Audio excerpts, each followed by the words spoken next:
凌晨3点几万张 GPU 的训练进度直接回档，凶手不是 GPU， 不是电源，是一颗过热的雷射光模组里那颗小灯泡，灯一挂，整柜顶级稀有卡陪他罚站。以前的解法原始到离谱，半夜派人进机房换灯泡，换到人都要疯了。2026年8月14号前后皮衣，爷说不忍了。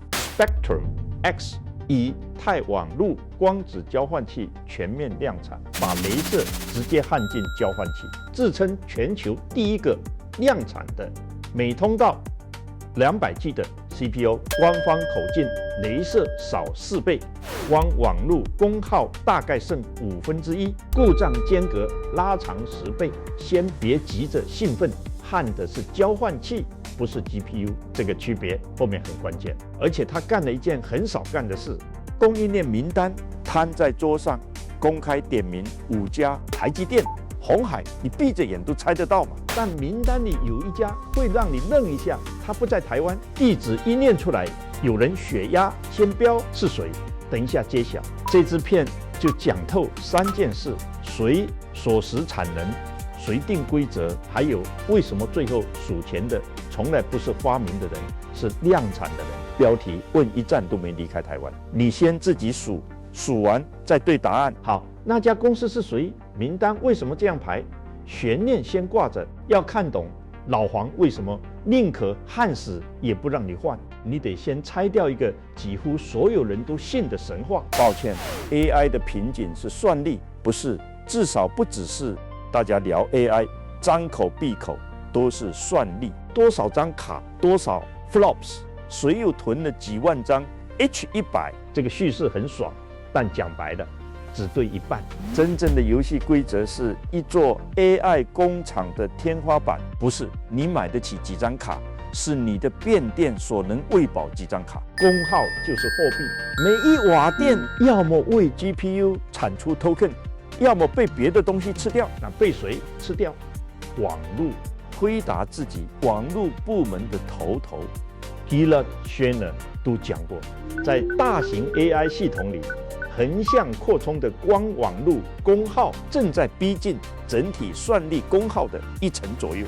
1成，你盖一座 GW 级的 AI 工厂，等于有一栋楼的电全拿去点雷射、跑讯号处理，一个 token 都没产出。而且这还没算故障成本。AI 训练是一个超变态的团体专案，几万张 GPU 手拉手同步跑，任何一条光链路闪一下，全体停下来等。短板效应的地狱难度版本，你算力堆得再高，网路再漏水，你就是拿着顶级稀有卡再打一个会随机断线的副本。所以这题真正卡住你的从来是2个字网路，还有2个字功耗。算力神话只是比较好卖而已。那现在的网路长什么样？讲白了就是可插拔光模组帝国。逻辑很简单，交换晶片只会讲电，光纤只会讲光，中间需要翻译。这个翻译官就是光模组一个可以插拔的小盒子，里面有雷射，有调变器，还有一颗很耗电的 DSP 镜片，负责把烂掉的电讯号救回来。为什么讯号会烂掉？因为电讯号要从交换晶片出发，爬过10几20公分的电路板、连接器、面板笼子，才到光模组。辉达官方的数字是在每通道200G 的速率下，这段路的电气损耗高达22分贝。22分贝什么意思？讯号剩下不到1%，基本就是废纸，全靠 DSP 这个补习班老师硬救回来的代价就是功耗、发热，还有更多会坏的零件。但你要知道，这套架构撑了20年是有它的道理。坏了就拔掉换新的，5分钟搞定，不用动交换器，标准化，随插即用，多家供应商杀价杀到见骨，对做模组的厂商来说更美妙。这是耗材，雷射在高温里天天烤，过几年一定坏，坏了你一定回来买。刮胡刀送你刀片收你一辈子钱。全世界的光模组厂靠这个商业模式吃得饱饱的。问题是速率爬到每通道200G， 这个帝国撞墙了，22分贝的损耗，救火的 DSP。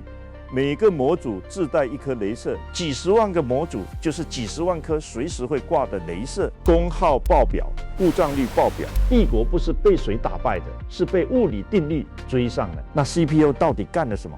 一句话，把光电转换这个翻译关从面板搬进交换晶片的封装里面，两个人肩并肩做。原本电讯号要跑10几公分，现在只要跑几毫米。辉达官方口径电气损耗从22分贝掉到大概4分贝，讯号干净了 ，DSP 补习班老师直接开除，每个部的功耗压到9瓦上下，这就是5倍能效的物理来源，不是魔法，是把路修短了而已。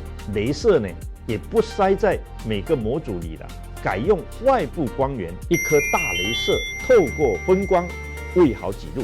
所以雷射数量少4倍，雷射少了，会坏的东西就少了。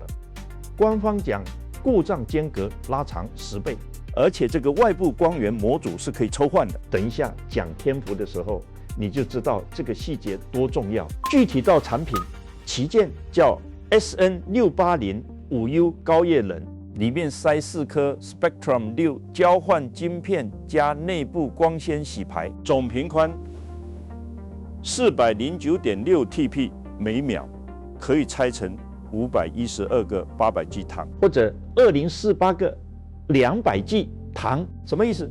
一台机器直接怼2000张卡的规模，你就说扯不扯？但是先不要高潮 ，CPU 现在焊的是交换器，不是 GPU。GPU 本体的输入输出还是电的，机柜里面 NVLink 还是铜线。老黄自己都讲得很直白。能用铜的地方，绝不用光。铜便宜可靠，不用供电转换，光只在距离逼你的地方上场。所以谁跟你讲光已经全面取代电，那是科幻片，不是财报。CPU 这个概念，产业界喊了超过10年，英特尔搞矽光搞了20年，每次大会都有人拿出来讲，每次都停在 PPT 和样品。为什么？3个字：修不了。可插拔模组坏了，拔掉换新的。 CPU 呢？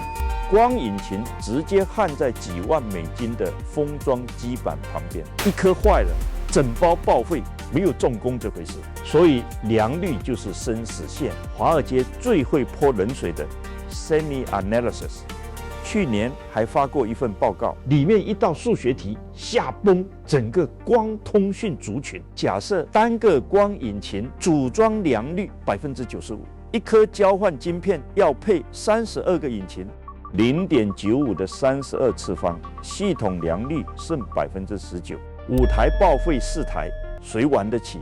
他们的结论是 ，CPU 放量要拖到2028甚至2029。报告一出，光通讯股票集体重挫，结果2026年8月，老黄直接把全面量产4个字拍在桌上，打脸，打得啪啪响。当然啦，老实讲一句 ，SemiAnalysis 讲的是大规模放量的节奏，跟开始量产不是同一件事。这两边现在还在各说各话，但至少 CPU 永远是 PPT 这个说法死了。那到底什么变呢？第一，台积电的 COUPE 平台熟了，这是一套把65奈米的电子晶片用 SoIC-X 混合结合，直接叠在光子晶片头顶的3D 封装，电和光之间的距离压到极限。台积电自己讲，工程样品的堆叠良率超过99%。第二，200G 的微环调变器进入量产，这是台积电的独门菜。第三一个超不性感但超关键的发明，可分离式光纤连接器。以前光纤要在制程中段手工对位，一个师傅一台机慢慢磨。现在光纤流到最后一站，用机器自动怼上去，整个封装还能过回焊炉，量产的门这才真的打开。第四，雷射做成可抽换的外部模组，修不了的问题变成换得了。讲白了，2026年能量产，不是因为谁灵光一闪，是10年工程在一笔一笔还完了。发明是灵感，量产是纪律。好，重头戏来了。老黄这次把产线摊开，一站一站给你看，我们也一站一站数。第一站，虚光晶圆制造台积电在台湾。阿嘉、魏哲家这个晶圆房东，原本收的是逻辑晶片的猪，现在连光都要收猪了。COUP1平台就是他家的，微环调变器也是他家的。法人圈的估算是台积电光子晶片的产能，今年内要从每月几百片冲到上万片，2028年上看25000片，数字是估的，方向是确定的。房东在扩建。第二站，晶片级封装测试，细品 SP 日月光集团旗下台中，在台湾把电晶片和光晶片用微米级精度对位封装测试，这门功夫有多难，你知道吗？光纤对位差一根头发丝的1%，光功率直接掉一半，这就是封测的手艺钱。第三站，雷射晶片 Lumentum， 注意哦，不在台湾，这是一家美国公司，总部加州圣荷西，做磷化铟雷射晶片的老牌玩家。全世界会做这种高功率连续波雷射的，一只手数得完。老黄今年3月一口气砸了20亿美金投 Lumentum， 另外20亿投 Coherent， 还附带长约和产能优先权。Lumentum 顺势在北卡罗来纳买了座新厂，预计2028年年中放量。这站美国人攥在手里。第四站，雷射模组次组装天福通信 TFC 也不在台湾，这是一家中国公司，苏州的，2005年成立，2015年在创业板上市，做精密光学元件和光引擎封装起家，产能铺在苏州、江西还有泰国。刚才讲的那个可抽换外部光源模组，就是他们组装的。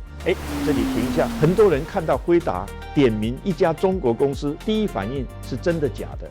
现在这个氛围，你看，这就是老黄最马基雅维利的地方。他不跟你演地缘政治行为艺术，他的逻辑素到不行。这个精度，这个良率，这个焦期，这个价格，当下谁做得到，我就点谁的名。天福做得到，就这样。这不是什么国族神话，谁的都不是，这是采购部门的绩效考核，是赤裸裸的利益。当然，泰国厂的存在也告诉你，人家两边都留了后手。大佬做局，从来不把鸡蛋放在会吵架的篮子里。第五站，整机组装，鸿海台湾公司，液冷机箱、铜管水路，几千根光纤的理线，最后装成一台交换器。而且辉达还加了一道花招，整机先运进自家 AI 工厂，开箱、上架、通电，跑一遍完整流程，验证过才发给客户，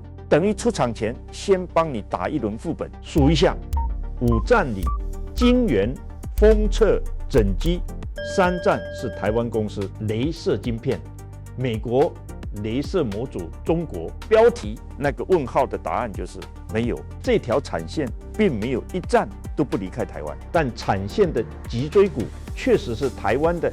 而最热、最会坏、最要命的那颗心脏，雷射，一半在美国人手里，一半经过中国人的手。这个配置你自己看。现在讲权谋，大公司的供应链名单通常是商业机密，长的比配方还紧。老黄为什么反着来拍宣传片？一家一家点名，这不是感恩，大佬不搞感恩，这是3步棋。第一步，锁产能，你公开讲西品是我的封测，天福是我的模组，等于当着全世界的面，在这些产能上贴了封条。其他想挤进 CPU 的玩家一看，排队吧。而且被点名的小弟股价起飞，声望刷满。以后辉达要急单，要压价，你好意思说不吗？这叫用面子换里子，顺便把小弟的忠诚度也焊死了。第二步，锁叙事，别忘了 Semi Analysis 那份看空报告还热着，空口说我们良率没问题是没人信的。把5家供应商每一站的产线摊开给你看，潜台词就是这不是 PPT， 这是正在跑的产线，不服你自己去数。避险基金的质疑，用一支供应链宣传片回击，这个公关手法我给满分。第3步定标准，这个最狠。CPU 这个产业连统一的测试标准都还没有。日月光自己的人在产业峰会上都承认，产业共同标准根本不存在。翻译一下，客户今天想买 CPU 交换器，全世界只有一个成体系的选择，就是老黄这一条点过名的产线，没有标准，就是我记标准，单一来源采购，议价权全在卖方，这才是点名真正的分量。再看台积电这边的算盘，阿嘉原本是逻辑制成的房东，靠 COS 又当上了先进封装的房东，现在 COUPE 一铺，连光电转换这一层都是他的地盘。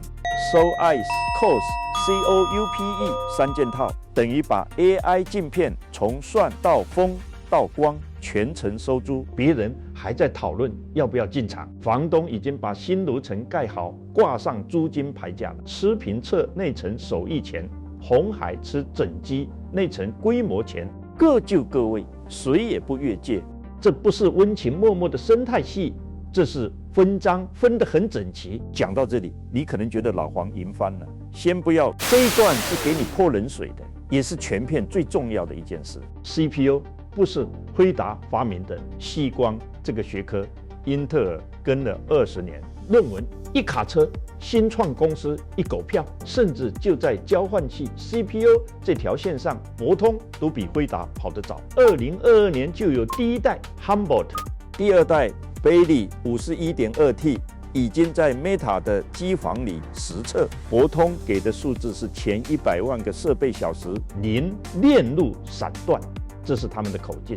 第3代 Davidson 102.4T 同样是每通道200G。2025年10月开始给早期客户送样，用的还是同一个房东台积电的 COUPE， 所以这根本不是独角戏，是2条产线在飙车，而且都停在同一个房东的车库，更别提 Google 这帮学霸从10几年前就走了条完全不同的密道，自己做的光路交换器，代号 Paloma， 用 MEMS 微镜阵列直接把光反射到目标部，资料全程不漏电。一台功耗100瓦上下，同规模的电交换器要3000瓦。这是 Semi Analysis 的估算口径。TPU 集群全靠这个代价是切换，要花时间，拓扑不灵活，所以它解的是另一层的题。但它证明了一件事，通往省电的光的路不止一条。那为什么全世界的镁光灯都打在老黄身上？因为规则从来不是发明者定的，是量产者定的。发明是论文，量产是权利。谁能把良率、产能、交期、供应链5站全部焊死，谁就能定义这个产品类别长什么样，卖什么价，谁有资格排队。爱迪生不是第一个搞出灯泡的人，但他是把发电厂、电网、灯泡捆成一套卖的人。历史书记住的是他。老黄这次干的就是同一件事的 AI 机房版。最后一个现实问题，这么美的东西，代价谁出？ TrendForce 今年7月点了3个瓶颈：光引擎良率、矽光晶原产能，还有最尴尬的先进封装产能。COUPE 要用的3D 堆叠资源，跟 AI 晶片抢的是同一批。翻译，你的 CPU 交换器和你的 GPU 在台积电门口排同一条队，房东的窗口就那么大，两边都是亲儿子，那怎么办？价高者得，排队者等。所以谁在付钱？排队的人。看看首批客户名单 ，CoreWeave、Lambda、Oracle， 报道里还有 Azure、IBM Cloud 这些。为什么这帮新的云端业者敢抢头香付溢价？因为他们的账算得出来。Lambda 自己晒的数字，一台 CPO 交换器比传统方案省大概3000瓦。一个4万多张卡的集群，省下来的电大约4.4百万瓦，够多插3000多张 GPU。这是他们的口径，你打个折听，但逻辑成立。在电力就是产能上限的世界，省电不是环保，是直接多赚钱。所以早买的人不是缴信仰税，是抢在别人前面把省下来的瓦数变成收入。至于放量节奏，冷静讲，TrendForce的判断是真正的大规模爬坡在2027到2028，现在是量产元年，不是人手一台。可插拔模组帝国还会活很多年，毕竟全世界的存量机房不会一夜蒸发，刀片生意还有得做。来收个尾，3句话。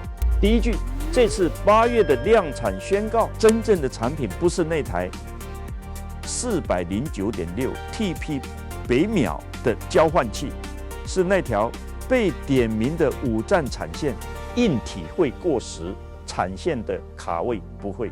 台湾在这条线上拿了3站，晶圆、封测、整机、脊椎是它的，但雷射晶片在美国的 Lumentum 手里，雷射模组过的是中国天福的手，没有谁全拿，每个人手上都攥着别人的罩门，这才是真实世界的牌局。没有天选之子，只有互相卡位。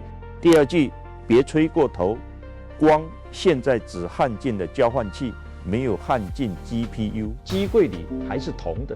天下能用电的地方，老黄1毫米都不会让给光。至于光什么时候进 GPU 本体旁边，那是 Rubin Ultra 之后，甚至更下一代的事。现在全是传闻等级，谁给你打包票？谁在唬烂？第3句，盯着下一刀。这条光产线最热、最脆、最不可替代的一站是雷射晶片，磷化铟这个材料，全球产能小得可怜，美国人赚着，而北卡那座新厂要2028年才放量，中间这2年，谁掐住雷射，谁就掐住整条产线的心脏。老黄那40亿美金投下去，买的不是股票，是这2年的呼吸权。AI 的瓶颈只在算力，这个神话可以下葬了。瓶颈在网路，在功耗，在良率，在排队顺序，而定规则的永远是那个能把东西真正造出来的人。我是你们那个讲话很欠揍的老朋友。下支影片，我们去80化铟这个冷门材料，看看雷射晶片这条命脉到底攥在几个人手里。订阅按下去，不然你会错过。到时候不要哭。